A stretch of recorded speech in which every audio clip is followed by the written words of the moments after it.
noches, bienvenidos a Ciudadanía Divergente. Hoy estamos con Alma Karina Cota Vilar, quien es psicóloga clínica. Sí, correcto. Buenas tardes, un Buenas, gusto. ya casi es de noche, son las 7 de la noche en Tuxtla Gutiérrez.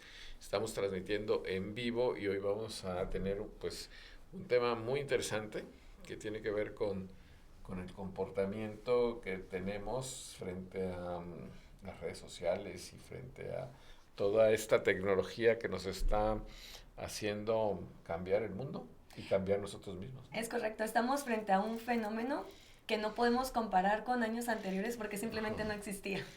Ajá, Entonces esto lo convierte en un tema muy interesante sí. y de alguna manera somos los pioneros en estar viviendo esta transformación.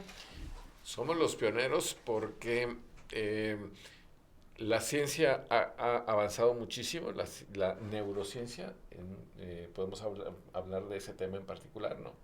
El estudio del cerebro y los mecanismos que motivan el pensamiento y el raciocinio, y por el otro lado, lo que enfrentamos como sociedad y que se ha profundizado a partir de la pandemia.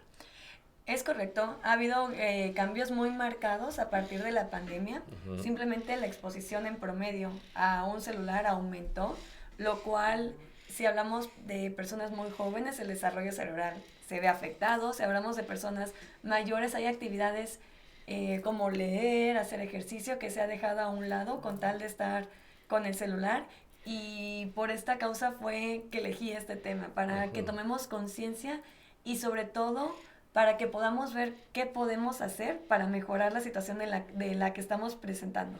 Bueno, pero cuéntanos un poco de tu vida, un poco para contextualizar. Estudiaste psicología. ¿Cuál fue tu primer contacto con la psicología y cómo fue que decidiste entrar a este mundo de la psicología? Como toda persona, yo creo que pasé por diversas posibilidades de estudio. Sin embargo, durante gran parte de mi vida, desde 9, 8 años quizás, comencé a nadar hasta llegar a un punto donde tenía ya la natación como un deporte de alto rendimiento.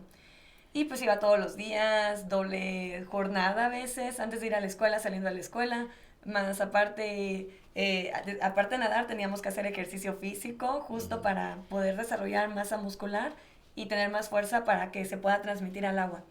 Y llegábamos a los eventos nacionales, todos con características muy similares en cuanto a entrenamiento. Claramente hay diferentes características físicas, lo cual podría ayudar o perjudicar el rendimiento del deportista. Sin embargo, habían pruebas que el HIIT se veían todos muy similares, una estatura muy similar, una masa muscular desarrollada muy similar. ¿Qué edad tenías en ese En momento? ese momento tendría tal vez, ya tenía bastante tiempo de haber nadado, unos 15, 16 años. Ujú. Ya tomaba como conciencia de esto, de qué pasaba. ¿Por qué si se veían todos similares, la misma estatura, el mismo desarrollo en apariencia, claro? ¿Por qué habían unos que daban más resultados que otros? Si el entrenamiento era muy similar, las horas invertidas eran muy similares y me di cuenta que no pensaban igual, Ujú. no tenían la misma autoestima y habían muchos más factores que simplemente el físico. Entonces ahí tomé conciencia de lo poderoso que es la psicología. Aunado a esto, yo también comencé, claro, como con muchos deportistas, mi seguimiento nutricional. Yo era muy delgada, me Ujú. costaba mucho crear masa muscular, y la parte psicológica. Me di cuenta que desde que empecé terapias, mejoré muchísimo, y lo más interesante fue que no solo mejoré en el rendimiento deportivo, Ujú. sino mejoré en general en toda mi vida, en mis relaciones, tanto con mis amigos, con mis papás, en mi nivel de ansiedad, de estrés. Yo tendía a estresarme mucho por la escuela, algo muy común, a mí me estresaba mucho. Yo era de las personas que se ponía nerviosa si tenía que hacer un proyecto, si tenía que exponer al día siguiente. Después de la terapia, todo eso cambió. Ujú. Entonces me di cuenta del impacto que algo puede tener en la vida de las personas. O sea, tú tenías un psicólogo en ese momento, Sí, en la adolescencia, 15, 16 años, empezaste a tener la asistencia de un psicólogo. sí, empecé a tener la asistencia de un psicólogo, de un nutriólogo. Sin embargo, por alguna razón también estuvo dentro de Ujú. mis posibilidades la nutrición, pero la psicología me marcaba tanto. Me cuestionaba mucho cómo alguien podía cambiar por completo literal todo su vida con simplemente ir a una sesión. Ahora, hablemos de la autoestima. Claro. Ahí, a partir de ahí tomas conciencia tú de la autoestima tuya, pero también empiezas a ver reflejado en nosotros, en tus compañeros de clase, en tus compañeros de natación, de esas diferencias, no solo, dices tú, eran más o menos homogéneos en la parte física, pero en la parte psicosocial eran diferentes, ¿no? Sí. Entonces, ¿qué papel juega ahí la autoestima o qué papel jugó en ti y cómo juega actualmente eso? Mira, yo observaba dos fenómenos cuando teníamos autoestima alta, que la autoestima no es nada más quererse. Porque yo podría decir yo me quería mucho, sí, pero no daba el resultado adecuado a pesar de haber entrenado. ¿Por qué? Porque a veces me autosaboteaba, ¿no? Con pensamientos como seguramente los demás entrenaron más, o a veces pensamientos absurdos, pero que vienen a la cabeza. Es del norte, seguramente está mejor preparado, cosa que no tiene relación alguna. Pero venían pensamientos, entonces me daba cuenta de este autosabotaje. Y aunque yo dijera que me quería mucho, no era realidad. Entonces creo que la autoestima, para definirla, la mejor palabra es que tenemos que observar tres aspectos: la autoimagen, el autoconcepto y la autopercepción. Bueno, ¿y en qué se diferencia cada concepto de esos? Porque pareciera que fueran lo mismo, ¿no? Claro, pero no es lo mismo. A ver, cuéntanos. La autoimagen, ok, viene en cómo me veo, cómo creo que soy, ok, yo creo que soy alta, yo creo que soy fuerte, yo creo que soy guapa, atractiva, la autoimagen que yo tenga de mí. Sin embargo, esto no me va a hacer mejor nadadora, no me va a hacer mejor psicóloga, simplemente es mi imagen corporal. Mi autopercepción va más allá de lo que yo vea en mi físico.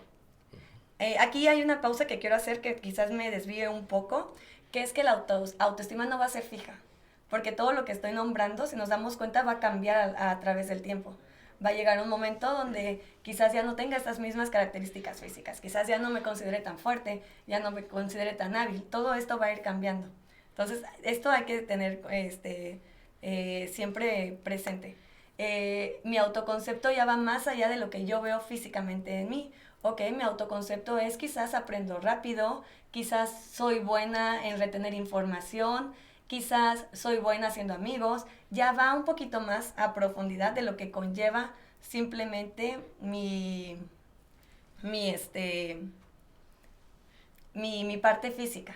Entonces esto ya va un poquito más. Mi autoconcepto puede ser, entrené bien, soy una buena deportista, o no lo soy. Esto podría tener relación con aquel otro concepto que es la ventana de Johari. A ver, ¿cómo es? Hay cosas que tú ves, pero que otros no ven. Cosas que tú ves y otros ven sobre ti. Muy probablemente por ahí también podrían estarse ordenando, vinculando los dos conceptos, ¿no? Ahora, ahí juega un papel importantísimo el ego, ¿no? ¿Cómo se construye el ego en una persona? El ego lo quería tocar en que mi percepción no tiene que ver con el ego. Mi ego puede jugar un papel en contra de mí o a favor de mí. Quizás mi ego me diga, si los demás lo hacen, tú lo puedes hacer, pero esto no es realidad siempre o no todo el tiempo. Entonces, el ego no es tan relevante cuando hablamos en autoestima, porque no lo es todo. Mi autoestima también conlleva, una autoestima saludable, conlleva también identificar mis áreas de mejora. Porque si yo no soy consciente de estas áreas de mejora, nunca voy a poder ser mejor en lo que yo me proponga. En este caso, hablando de esta historia, en el deporte, pero en realidad lo podemos llevar a muchas áreas más. Si yo no tomo conciencia de que quizás necesito mejorar mi resiliencia, mi tolerancia a la frustración, o necesito mejorar, sí, en el deporte, mi disciplina, no voy a entrenar diario, entonces también tengo que ser consciente de esto, si no de nada va a servir. Por eso digo que mi autoestima no va forzosamente relacionada con un ego. ¿Pero el ego te ayuda a tener ese diálogo interno? El ego te ayuda quizás como motivación, pero el diálogo interno... Pero también como desmotivación también, ¿no? Porque a veces Sí, yo digo sí. que el ego juega en contra, ¿no? Si tengo un mal diálogo interno, sí, puede ser como una desmotivación. Y bueno, aquí entran más cosas cuando hablamos del ego. Si, por ejemplo, yo me pongo metas muy fuertes, claramente yo empecé a notar esto a los 15, 16 años. Si yo empecé a los 8, 9 años, ya llevaba años de trabajo atrás. Pero quizás si yo hubiera empezado a nadar más grande y de entrada quiero pasar a un nacional, esto hubiera sido un trabajo mucho más complicado. Sí. Que si yo me pongo porque si esta persona lo hace y tiene la misma edad que yo, probablemente me hubiera rendido antes de seguir intentando con tantas fuerzas. Excelente, muy bien.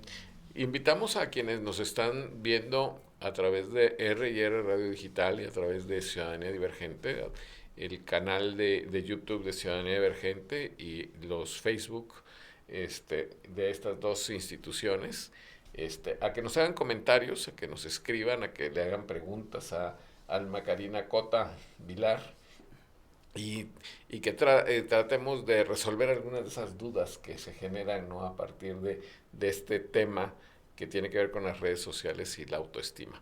Vamos a hacer nuestro primer corte y regresamos a Ciudadanía Divergente platicando con Alma Karina. No le cambie.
Bueno, estamos con Alma Karina Cota Vilar, de padres de Campeche, ¿es tu mamá? Sí, de Campeche. Y tu papá es de Sinaloa. Sí, Sí. correcto.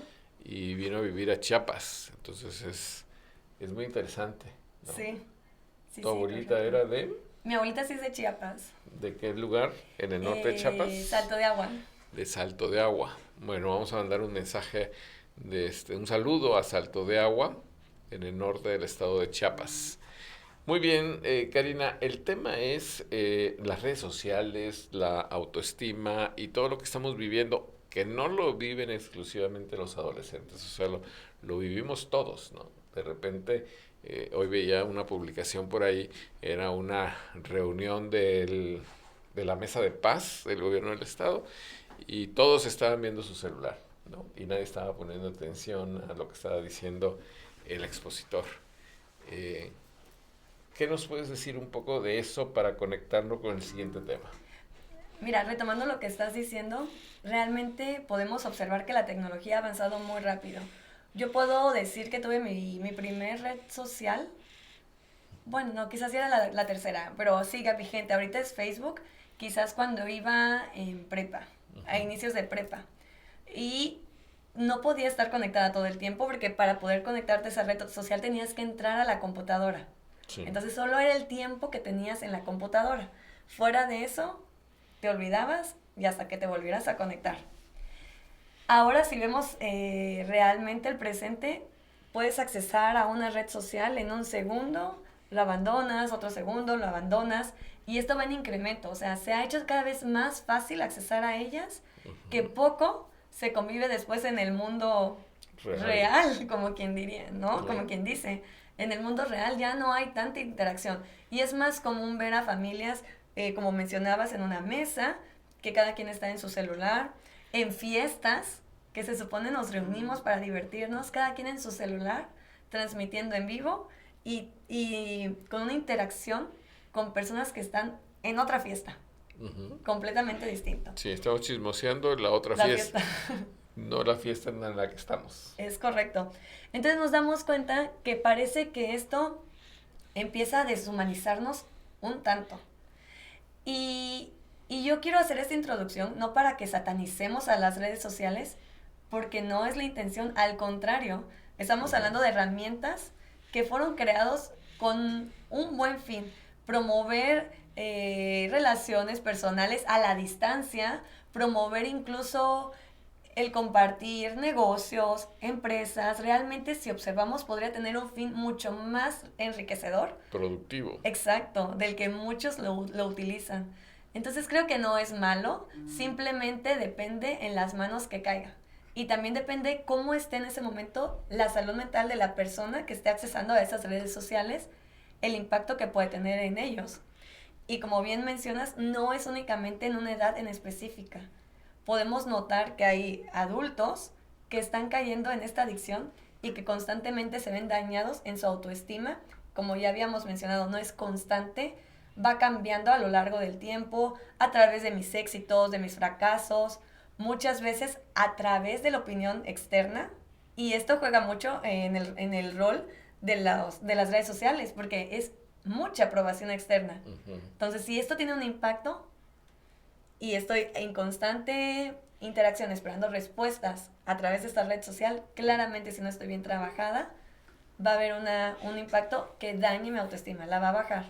Ahora, hay estudios, a mí siempre me dicen, es que las redes sociales, el estar pegado a una pantalla durante tanto tiempo, perjudica, es malo, pero en realidad todavía no conocemos el impacto a través del tiempo, porque no ha pasado tanto tiempo para tener estudios que puedan explicarnos en esa secuencia qué cosa es lo que ha pasado, qué cosa es lo que está pasando, ¿no?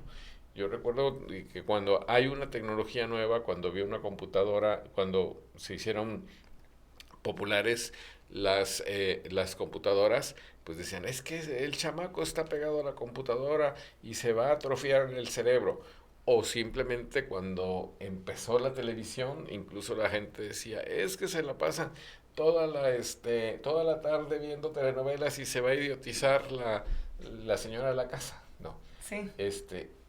Eso no supimos realmente el resultado, sino hasta muy en el largo plazo, después de que se haya aplicado esa tecnología. ¿Realmente tú ves un daño psicológico podemos platicar de los diferentes estratos de edad en el uso de la tecnología tan recurrentemente? Yo sí veo un daño marcado. Ajá. Ahorita voy a explicar por qué. En aquellas personas que no lo usan adecuadamente. Como cualquier actividad, comida, situación que pongamos, se tiene que usar con cierto control. Uh-huh. Todo con medida puede ser bueno. Sin embargo, si lo usamos desmedidamente, es donde comienzan las consecuencias negativas. ¿Qué pasa con muchas personas? Las redes sociales tienen un algoritmo donde nos van mostrando lo que a nosotros nos gusta y nos va a dar más de esto. Entonces, esto me engancha fácilmente y podemos ver adolescentes que se duermen a las 3 de la mañana, 4 de la mañana, sabiendo que al día siguiente van a ir a la escuela a las 7 de la mañana, entonces con una reducción de su sueño enorme. Claramente, este cerebro no descansó bien. En general, todo su cuerpo no descansó bien. Sí. Al día siguiente va a tener que estar bajo cierto esfuerzo que no va a rendir como debería. Entonces, si nos damos cuenta, se va empezando a hacer el primer impacto. Después, claramente no va a cumplir con sus obligaciones. Esto puede generar ansiedad, estrés, frustración. Podemos llegar a tener hasta personas que tienen depresión. Y parece algo tan simple. A esto le podemos sumar que el celular en sí ya empieza a ser una especie de, las luces que generan el celular está estimulando mi cerebro y lo estoy estimulando quizás antes de dormir, quizás estoy anteponiendo esto antes de hacer cualquier otra actividad que antes creaba. Entonces creo que hay un daño que en este momento es muy notorio, más el daño que después conlleve. Ahora, ¿cómo funcionan también las redes sociales y por qué puede llegar a ser tan dañino en las manos incorrectas o en las manos que no han trabajado su autoestima? Tiene una especie donde yo subo una foto, ¿no? Mi foto, y yo la puedo subir. ¿Y qué es lo que espero al subir una foto? Como una respuesta de los demás. Un like, un comentario, y mi cerebro empieza a generar dopamina. Pero la dopamina no se traduce a felicidad completamente, sino entra como en un estado de un refuerzo. Quiero este refuerzo que me va a hacer feliz. Si se dan cuenta, aquí estoy pensando en futuro, no estoy teniendo la felicidad en presente. Entonces, si estoy pensando en futuro, esto me empieza a dar la sensación de ansiedad, de estrés, y podemos ver a personas volteando constantemente a ver el celular para ver qué está pasando. Incluso hay personas que sienten vibrar su celular y no está vibrando. Sí. Hasta ese punto hemos llegado. Entonces estamos viendo... O sea que sí, a mí a veces me pasa eso de que siento que está vibrando porque siempre lo tengo en vibrador, y digo, no es cierto, no está vibrando. ¿Ya me estoy enloqueciendo por eso? ¿O qué cosa es lo que me está pasando? Aquí estamos en una dependencia. Bueno, son síntomas de dependencia, porque Claro. supongo que no, bueno, espero que no sea yo tan dependiente, ¿no? Pero entonces, ¿hay una dopamina que no funciona como tal? Como felicidad completamente. Explico Porque esto es una porque expectativa, ¿no? es una expectativa completamente. Y eso, ¿qué te trae como ser humano? O sea, ¿en qué te afecta? Estás a la espera de realmente validación externa. Y recordemos que nuestra autoestima se va generando a lo largo del tiempo, y parte de las características que entran para formar nuestra autoestima es, de alguna manera, el concepto externo que tienen de los demás. Por ejemplo, si alguien dice constantemente, ¿no?, que Enoch es muy bueno cocinando, ok, y te lo comentan 2, 3 veces, te le empiezas a creer. Pues los políticos se lo creen y se lo han creído durante mucho tiempo, aun cuando no ha habido redes sociales que les dan esa retroalimentación, ¿no? Y es grave. Bueno, en quien toma decisiones trascendentes es gravísimo estar en esa situación. También es grave para una persona común y corriente, ¿no? Sí, y si hablamos de adolescentes que apenas están en esta parte formativa, puede ser mucho peor. Ahora, me gustaría tocar un punto que creo que es necesario. El estarnos comparando constantemente es donde entra el peligro. En sí, la comparación es humana. Sí. Todos los humanos tendemos a compararnos, y esto puede formar parte de nuestro crecimiento. Y muchas veces aprendemos a través de la comparación. Pues yo noto un ejemplo, que mi mamá le pone esto a la comida y le queda bien, yo le pongo esto a la comida y me va a quedar bien. Sí. Yo noto que tal persona, cuando sale en la televisión, habla de esta manera, yo también podría implementar esto y me va a quedar mejor. Sin embargo, cuando hablamos de redes sociales, me estoy comparando con un modelo a seguir que ni siquiera me consta que sea real. Sabemos que en las redes sociales hay filtros, hay filtros, me refiero a la parte de retoques faciales. Ajá. Y también hay filtros donde yo elijo qué publicar y qué no. Claramente voy a publicar la mejor parte de mi vida. Sí, claro. No voy a publicar donde estoy peleando, no voy a publicar donde estoy así de trabajo, no voy a publicar donde estoy estresado, eso no se publica. Se publican las vacaciones, donde salí muy feliz con mi pareja, donde estoy aquí con mis amigas pasándola bien. Entonces realmente me empiezo a comparar con una vida que ni siquiera me consta que sea 100% real. Es una parte de la vida que yo estoy viendo. Y además está retocada en la imagen. Entonces aquí recordemos que en nuestra autoestima entra el autodiálogo. Y yo puedo empezar a tener diálogos como, está perfecta su vida.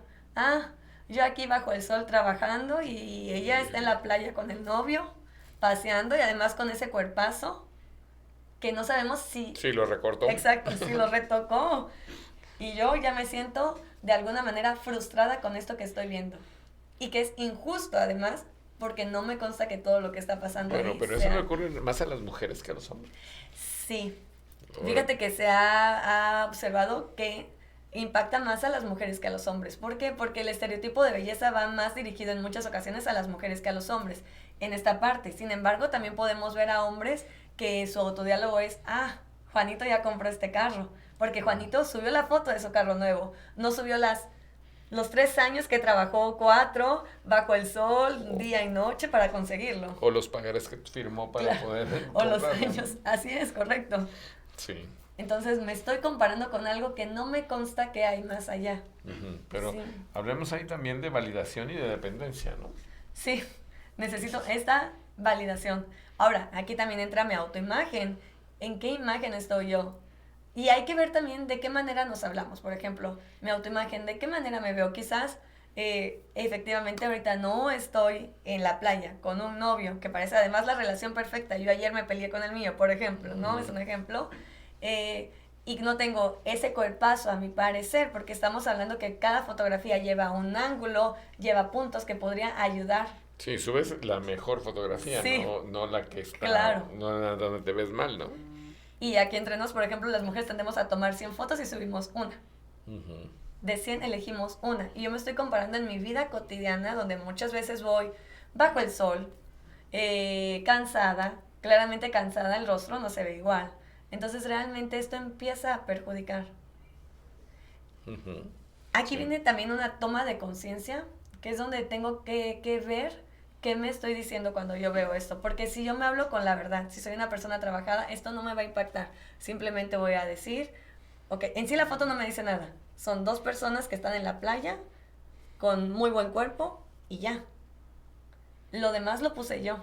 La interpretación y todos los juicios que van alrededor y la comparación y también ese diálogo interno y esa conclusión a la que llegas después de haber visto la fotografía de esa persona y llegas a sentir envidia, ¿no? Sí. O otro sentimiento. ¿Qué otros sentimientos generan este tipo de publicaciones?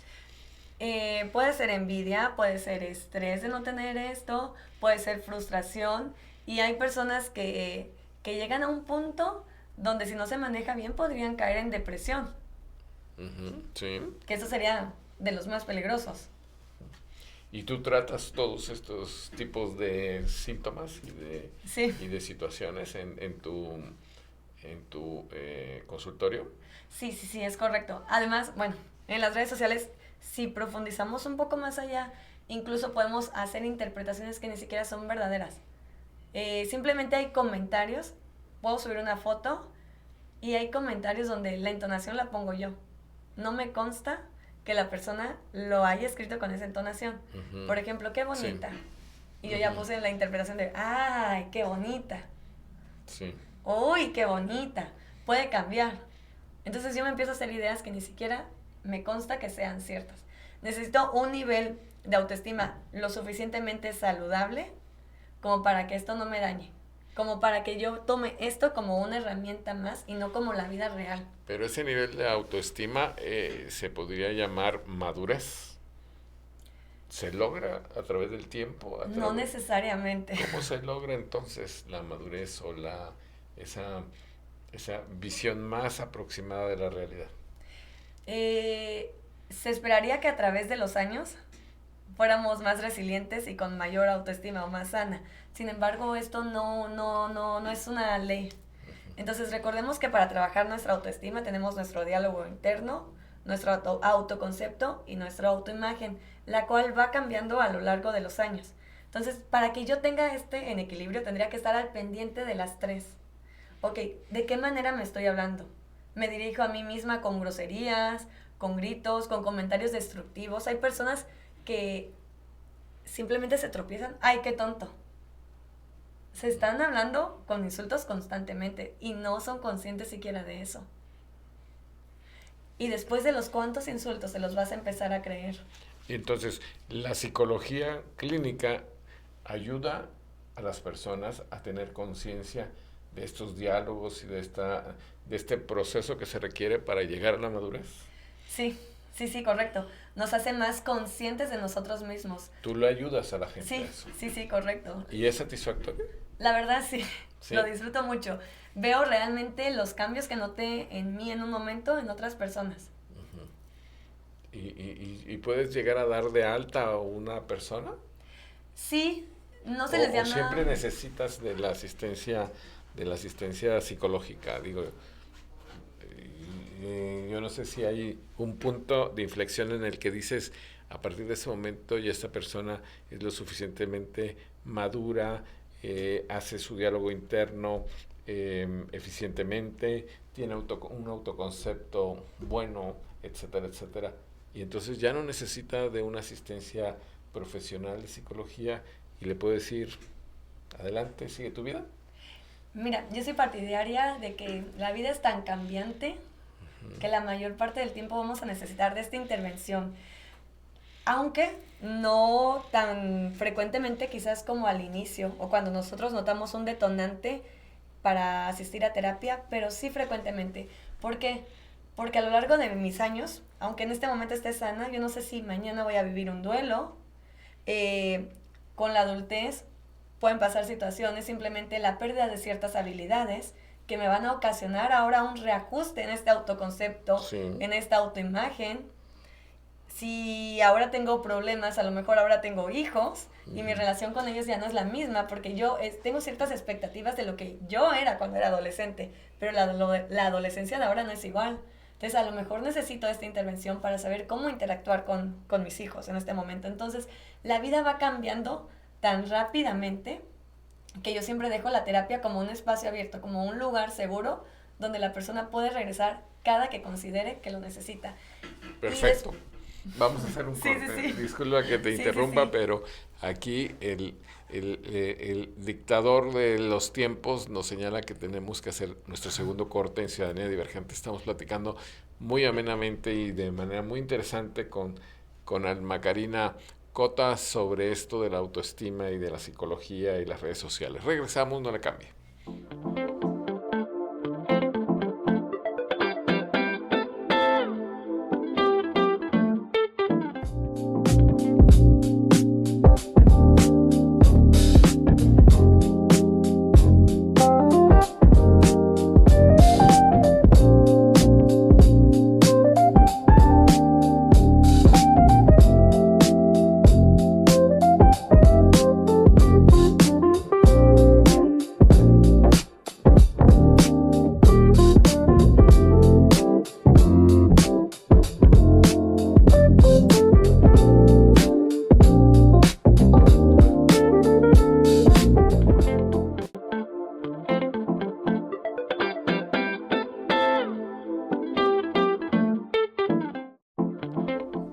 Regresamos a Ciudadanía Divergente. Me voy a permitir leer algunos de los comentarios y mencionar a quienes nos están escuchando, a quienes también les pedimos que le pongan me gusta y que compartan este video para que un mayor número de personas nos vean y conozcan a Alma Karina Cota. René Orante es un excelente acompañante y tiene muy buena conexión con los adolescentes. Nos ve Rolly Castellanos, nos ve también María Cepeda de Monterrey, saludos. Mariana Bustamante Vidal, excelente psicóloga. Edgar Aguilar, Juan Roque Flores, dice felicitaciones al programa, pregunta ¿qué se debe hacer para elevar la autoestima? Edgar pregunta ¿dónde está el consultorio? Bueno, al final nos va a decir, quédese hasta el final para que les diga cómo contactar a Alma Karina. Oscar González, en mi casa tenemos reglas y tienen horarios para el celular. Sofía Mireles nos está viendo de Tonalá. Javier Hernández, ayuda en algo a los adolescentes el móvil o no hay cosas buenas. Javier Hernández, ¿a poco todo es malo? Dice Waldo Tobilla, yo he escuchado que dicen que si no estás en redes sociales no existes. Bueno, Ubaldo también menciona, e incluso todo vino a cambiar, ahora felicitamos por mensaje, enviamos invitaciones por mensaje o llamadas, cosa que antes no hacíamos. Luis Castro, la aprobación la medimos por likes y entre más mejor. A mí me ha pasado. Alma Hidalgo nos ve también y dice qué tiempo es adecuado que los hijos estén en el celular. Mariano Hernández, el marketing que usan con celebridades que se anuncian tal y cosa y con tal de ser como ellos, pues caemos en el consumismo.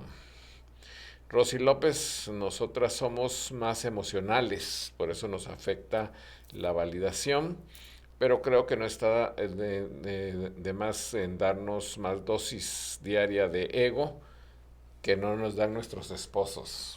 Órale. Carmen González, y con la llegada de los filtros todo cambió, incluso ni nos parecemos en las fotos. Pepe González dice cómo se alimenta la autoestima de manera sana sin caer en el egocentrismo, o es sano ser egoísta. Lisbeth Vázquez dice, ¿y qué pasa con las personas que se hacen pasar por otras? ¿Es un trastorno o es algo de autoestima? Bueno, ¿quieres contestar algunas de estos comentarios? Adelante. Sí, había una pregunta que decía que si todo es malo. No, no es todo, es malo. Depende con qué finalidad utilizas las redes sociales. De hecho, yo la he utilizado muchísimo para promover el consultorio y la salud mental. Sí. Y yo veo canales en YouTube, en Instagram, en cualquier red social que son de gran aportación, realmente con información muy valiosa. Entonces, no es todo es malo. Depende más bien cómo lo manejes y la madurez y autoestima que tengas. Entonces, realmente, si tú lo utilizas de manera correcta, puedes aprender muchas cosas. He visto personas que aprenden incluso idiomas, aprenden habilidades nuevas, se vuelven autodidactas, porque esto también es una herramienta que nos facilita muchísimo. Sin embargo, muchos utilizan esto para ver constantemente, mencionaban ahí artistas, situaciones de personas famosas, que no es completamente la realidad con nuestra vida. Al menos la mayoría de lo que nosotros sentimos. Y mencionaba ahí que caemos en marketing. Sí, al final esto es el marketing. Sí. Entonces sí podemos llegar a caer en esto. Por eso necesitamos nosotros tener un pensamiento crítico para poder decidir qué comprar, qué consumir y qué no. Mencionaban ahí que si hay un tiempo específico para usar el celular, yo también sugiero que haya reglas. Por ejemplo, para mí una de las reglas fundamentales es, si vamos a convivir, es convivir. Uh-huh. No cada quien con su celular. Realmente tener esta interacción, realmente tener esta plática donde yo pueda ver a la otra persona a los ojos, donde pueda ver sus gestos, donde pueda tener incluso contacto físico, no solamente a través de una red social. Ahí mencionaban que muchas veces las usamos para conseguir ego que no conseguimos, o la validez que no conseguimos en casa. En este caso, yo sugeriría ver qué pasa para seguir, por ejemplo, en una situación donde no te sientas satisfecha. Bueno, ahí es terapia de pareja. Sí, de pareja. Ahí sugerimos terapia de pareja. Sí, es correcto. ¿Das también terapia de pareja? Sí, correcto. Perfecto, entonces ya tenemos a una psicóloga completísima. Pero vayamos entonces al tema. En la adolescencia, ¿qué parte fisiológica caracteriza esa etapa y cuáles son los riesgos que se tienen? Durante la adolescencia, la corteza prefrontal está en desarrollo. ¿Qué quiere decir esto? Si observamos el comportamiento de los adolescentes, bueno, a mí me divierte mucho observarlos, ¿no? Pero puede llegar un punto donde decimos, bueno, salió corriendo, se cayó, se golpeó, ¿no lo vio venir? ¿No lo vio? ¿De verdad no lo vio? Y no lo ven venir porque no miden el peligro de la misma manera como nosotros lo hacemos, justo porque su corteza prefrontal está en desarrollo. Entonces, lo que para nosotros es tan claro como, era obvio que era peligroso, era obvio que si hacía esto iba a pasar esto, pues para ellos no es tan obvio y no es tan peligroso, y es parte de su edad, y es parte de lo que nosotros tenemos que entender para poder generar mayor empatía con ellos y poder tomar mayores medidas de prevención. Esto no significa que podemos dar completa libertad, ¿no? Solamente voy a tolerar y ser empática con ellos. No, sí va a haber límites, pero también comprender que no van a ver el mundo como nosotros. Ahora, a esta parte de desarrollo lo aumentamos, que quizás este niño ya tuvo un celular mucho más temprano que yo, que tú. Uh-huh. Sobre todo un celular inteligente, porque en mi época era el de la viborita, mis papás tenían el de la viborita. Entonces realmente no era un celular inteligente. Pero estos adolescentes te vienen manejando un celular desde los 8, 7 años, situación que a mí no se me hace la más favorable para un desarrollo emocional sano. Van en la primaria, secundaria, ¿y para qué tendrían que depender de un celular? ¿Qué necesitan del celular? ¿Qué beneficio le podrían sacar al celular que sea realmente a su favor? O sea, ¿qué beneficio hay en ellos? Un adulto, claro, puede estar ahí en el trabajo, puede estar en comunicación, puede aprender cosas, pero realmente un niño, ¿qué tendría que hacer con un celular? Ahora, el proceso evolutivo del hombre y de la mujer es diferente. Sí. Sí, o sea, las mujeres evolucionan más rápido que los hombres. En general. Maduramos más rápido, en general. Maduran más rápido. Entonces eso también tendría que ser considerado para ajustar el uso del celular en determinado momento, ¿no? O en qué momento un adolescente hombre o una adolescente mujer podríamos decir que debería o es recomendable que tuviera acceso al celular. Yo sugeriría mínimo que esté a finales de secundaria, terminando secundaria, entrando a prepa.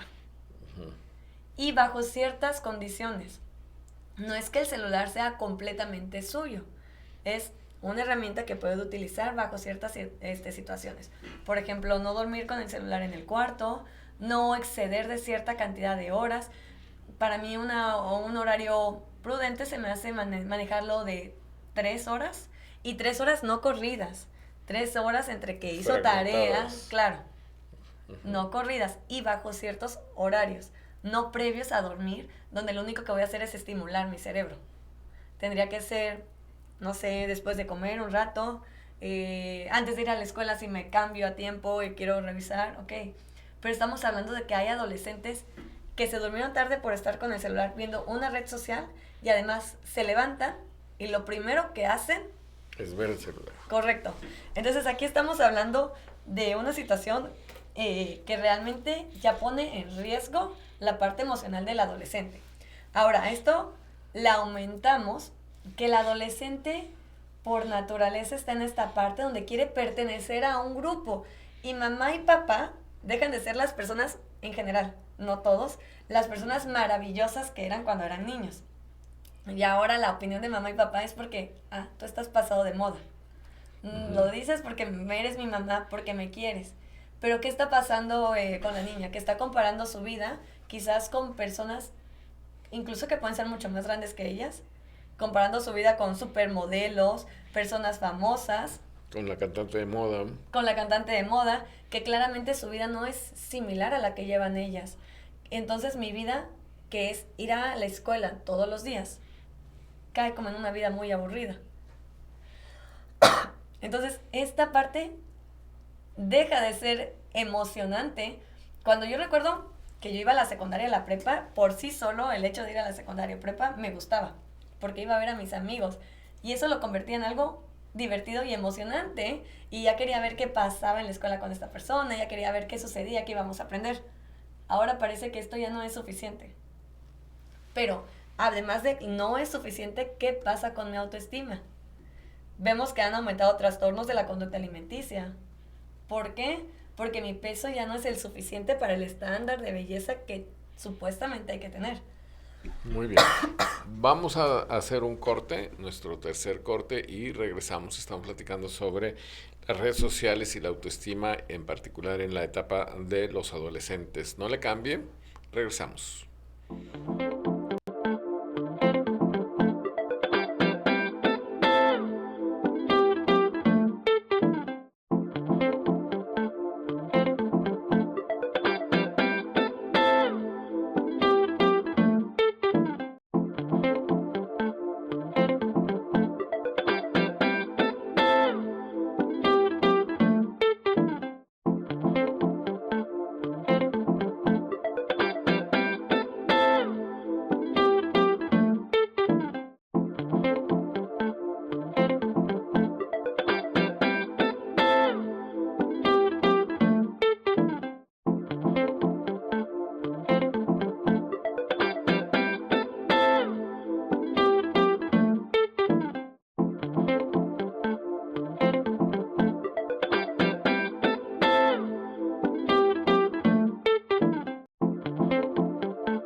Estamos en Ciudadanía Divergente platicando con Alma Karina Cota Vilar, psicóloga clínica aquí en Tuxtla Gutiérrez, y nos está enseñando hoy muchas cosas nuevas que no habíamos platicado en Ciudadanía Divergente y que nos pueden ayudar a, pues en primer lugar, tal vez a aumentar el autoconocimiento y también a ver qué cosa es lo que está sucediendo en nuestro entorno familiar, si es que tenemos gente que está, personas que están pegadas al celular, ¿no?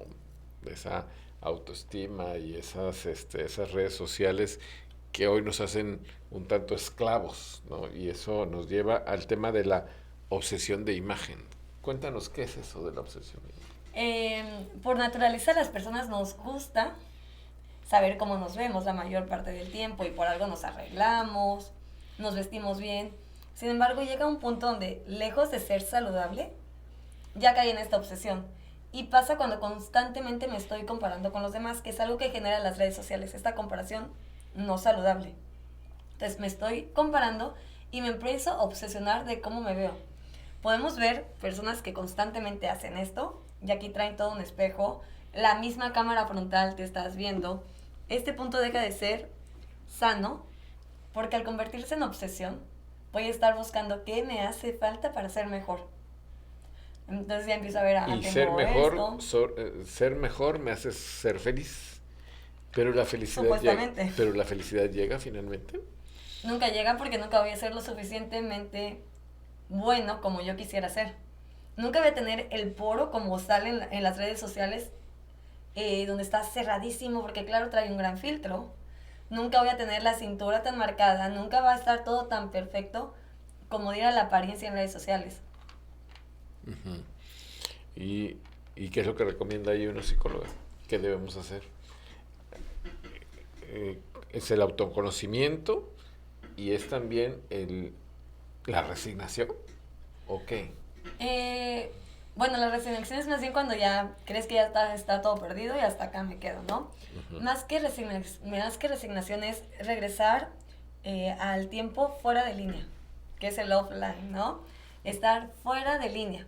Y hay una palabra que es una dieta digital.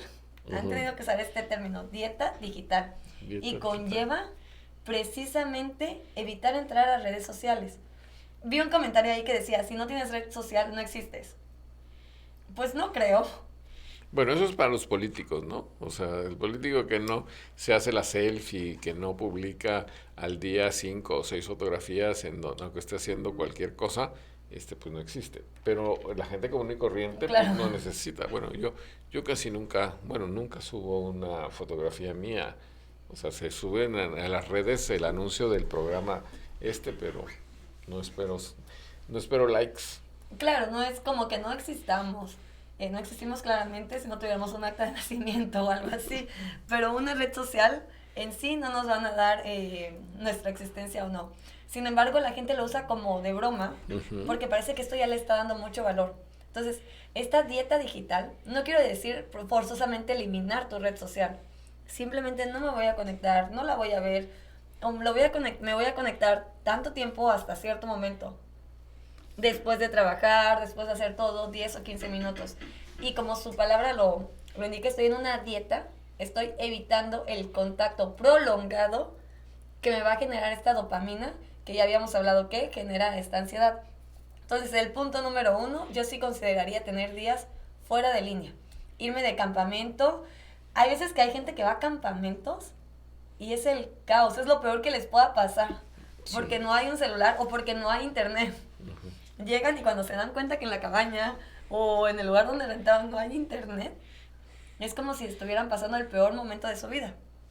Y realmente sí, no se están dando cuenta de la bendición que tienen enfrente.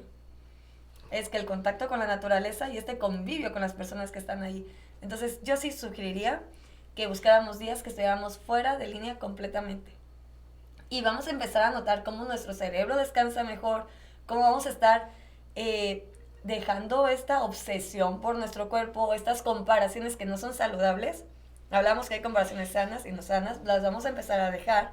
Nuestra autoimagen va a mejorar porque ya no va a estar Mi autoimagen no va a depender de una realidad alterada, va a depender de la realidad. Realmente soy amable, realmente soy bonita, realmente soy querida. Aquí mi familia, estas personas con las que venimos a la cabaña me quieren, no las personas que no me conocen, no las personas que van a comentar en una red social, en una foto editada. Claro. Y eso es protección. Esto es parte de la protección. Ahora, tenemos que tomar conciencia real. Si yo empiezo a tomar una conciencia, nuevamente, del autodiálogo que estoy teniendo, del autoconcepto y de la autoimagen que tengo, ya voy de ganar. Mencionabas algo, que muchas veces lo que los otros dicen de nosotros no es lo mismo que nosotros creemos. Y esto es muy importante. ¿Por qué? Porque a lo mejor yo me siento tonto. Y por la vida va la gente y me va diciendo, oye, eres muy inteligente. Oye, siempre me asombras lo bien que haces esto. Alguien está mal. O tú o yo. Pero ¿cómo vamos a saber quién está mal ¿Y realmente? cómo concilias esa dicotomía? ¿Cómo concilias lo que te dice la gente fuera de lo que tú estás pensando? Eso también sería un trastorno, ¿no? Eh, Cuando lo que yo pienso está muy alejado de lo que la mayoría me dice, sí, podríamos empezar con un trastorno donde estoy distorsionando la realidad. Mi realidad. Simplemente un trastorno de la conducta alimenticia es justo esto. Todos me ven delgada y yo me veo gorda. Ujú. Y Sí. empiezo con un trastorno. Entonces, aquí tendría que tomar conciencia. La conciencia siempre es mi punto clave, ¿ok? Realmente, ¿qué pasa para que yo diga que soy tonta? Porque que sea mal en matemáticas no me hace tonta, me hace mal en matemáticas. ¿Qué pasa para que yo diga que no soy suficiente? Porque quizás el que haya tenido una ruptura amorosa no significa que no sea suficiente. Simplemente tuve un fracaso amoroso. Pero soy suficiente para otras muchas cosas más. Soy inteligente para muchas otras cosas más. Entonces, tomar conciencia de qué pasa para que yo diga esto es fundamental. ¿Qué pasa para que yo no diga, para que yo crea que nadie me quiere? Que tuve 3 likes no significa que nadie me quiera. Puede significar muchas cosas, que el algoritmo no publicó mi publicación, o sea, que no llegaron a muchas personas, que las demás estaban ocupadas haciendo otras cosas, pero no significa que no me quieran. Entonces, esta toma de conciencia es esencial para prevenir realmente caer en una baja autoestima por el uso excesivo de redes sociales. Ahora, el hecho de que una persona publica y espera un refuerzo positivo no asegura que sea positivo. O sea, pueden haber también expresiones negativas frente a lo que tú estás publicando. ¿Y eso cómo lo gestiona una persona que está en la adolescencia, por ejemplo? ¿Cómo enfrenta las opiniones negativas, a lo mejor sobre su físico, su forma de hablar, lo que sea, este, cuando, cuando tú tienes un proceso de madurez en marcha, porque todavía no tienes desarrollada la corteza prefrontal lo suficientemente avanzada? ¿Qué haces tú como psicóloga para ayudar a esas personas? Aquí tenemos que partir. Bueno, la expectativa era quizás generar algo bueno. Sí, y resultó negativo. Y resultó lo contrario. Además, habríamos que partir si esta persona significa algo para el adolescente. A lo mejor era quien le gustaba, a lo mejor era la persona del grupo que quería pertenecer. Entonces, ¿qué significa esta persona para el adolescente? Ahora tendríamos, después de ver qué significa para el adolescente, hay que investigar por qué acepta ese tipo de tratos. ¿Por qué, por ejemplo, era quien me gustaba? ¿Por qué te sientes atraído por alguien que te maltrata? Porque esto puede ser el inicio de una relación que va a seguir así el resto de su vida. ¿Por qué me siento atraído por alguien que me maltrata? Porque no siento merecer amor, porque siento que soy feo, porque siento que yo soy malo y los demás también tienen que ser malos conmigo. ¿Qué pasa para sentir que mereces que te maltrate? Ahora, tenemos que identificar por qué crees que esta persona lo hizo. Verdaderamente hay personas que lo hacen únicamente con la intención de lastimar. Sí. Y tienen toda la conciencia de esto. Hay personas que lo hacen bromeando, pero volvemos a lo mismo, el adolescente no va a medir las consecuencias. Esta broma, que para él resultaba fácil, creativa, ocasionó que se dañara. la autoestima de alguien. Ahora, ¿qué tan común es esto? Yo recuerdo que hay algunas páginas que se llaman quemaditos, Ujú. ¿no? Los famosos quemaditos, donde se publican conductas o chismes que tienen que ver con, sobre todo en el ámbito escolar, con las otras personas que están en el grupo. ¿Cómo le ayudas tú a gestionar a un adolescente que de repente sale en el quemadito y que le lastima? Sí, estas páginas son muy famosas y en todas las escuelas tenían un quemaditos. Lo cual indica que alguien tiene la intención de dañar. Pero realmente, ¿qué hace el adolescente siguiendo una causa que busca dañar? Aquí habría que explorar qué pasa para que todos lo sigan. Ujú. ¿Qué hace siguiendo eso? Pero eso es morbo finalmente, ¿no? ¿O cómo lo clasificarías tú? Sí, es morbo, pero no me estoy dando cuenta que estoy consumiendo algo donde yo misma puedo ser el motivo Ujú. de la crítica de los demás. Entonces, si yo estoy con la conciencia de que ahí es una serie de mentiras, porque muchas cosas de las que publican ahí son mentiras o exageradas o simplemente con dolo y distorsionadas, medio ciertas y medias falsas, realmente tengo que pensar qué pasa, nuevamente este pensamiento crítico, para que alguien diga esto. Lo dijo la niña a la que le caigo mal, lo dijo la niña que dice ser mi amiga y no es. ¿Quién lo dijo? Correcto. Muy bien, vamos a en nuestra recta final de Ciudadanía Divergente, en este capítulo que hemos dedicado a las redes sociales, la autoestima y en particular a las conductas de los adolescentes. ¿Qué mensaje final le darías a nuestro público referente al trabajo que tú haces y referente a lo que estamos viviendo en un entorno cada vez más tecnificado, en el que hay una mayor dependencia, a lo mejor insana, de las redes sociales? El mejor mensaje que podría dar para terminar esta plática es que tomemos conciencia del uso que le estamos dando a esta herramienta tan poderosa, si realmente es un uso que nos está beneficiando o es un uso que nos está perjudicando. Y que a partir de esta toma de conciencia hagamos las modificaciones necesarias para sacar el mayor provecho para nosotros mismos. Muy bien. Hay también algunos mensajes, nos manda saludos. Estamos aquí en Alma Hidalgo. Todo genial, solo no me gustó eso de que siempre debe estar uno en terapia. Bueno, es que pues es un proceso, ¿no? Muy bien, Javier Hernández, yo dejo un minuto en celular o lo suelto y me empiezan a llegar notificaciones. Ivonne Jiménez, ¿y cómo podemos lidiar con el amor propio sin caer en el egocentrismo? Muy bien. Eh, Alma, Alma Karina, gracias por venir a Ciudadanía Divergente. Hay algunos datos, hay algunos cuestionamientos sobre cómo contactarte. Tienes redes sociales y este es el momento que te pedimos que las hagas público, por favor. Sí, me pueden encontrar a través de mis redes sociales en Instagram como psicoterapeuta Karina Cota.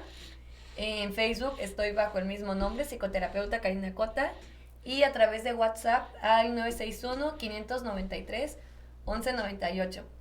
Y ya nada más para cerrar, sobre lo de siempre estar en terapia, yo siempre hago la comparación con los dentistas. Siempre tengo que ir al dentista, sí, hasta el último día de tu vida. Aunque en apariencia no tengas una carie, porque justo esta es la mentalidad de prevenir algo. Voy a hacerme limpiezas. ¿Para qué esperar a que algo me duela lo suficiente como para que termine en una extracción o en algo más grande? Lo mismo pasa con el psicólogo. O sea, debes de hacer tu chequeo cada 6 meses con el psicólogo a ver si no has enloquecido un poco más. A ver qué se puede trabajar. Muy bien, pues muchas gracias. Gracias, Alma Karina Cota. Esta es tu casa, Ciudadanía Divergente. En otra ocasión ojalá podamos seguir platicando sobre estos temas tan interesantes relacionados con la psicología clínica. A quienes nos siguieron hoy en Ciudadanía Divergente les agradecemos y los esperamos en la próxima emisión, el próximo martes a las 7 de la noche, a través de R&R Radio Digital y a través de la página de Ciudadanía Divergente. Gracias, muy Gracias, amable. Karina. Muchas Buenas gracias. noches. Buenas noches y muchas gracias por permitirme el espacio. Gracias.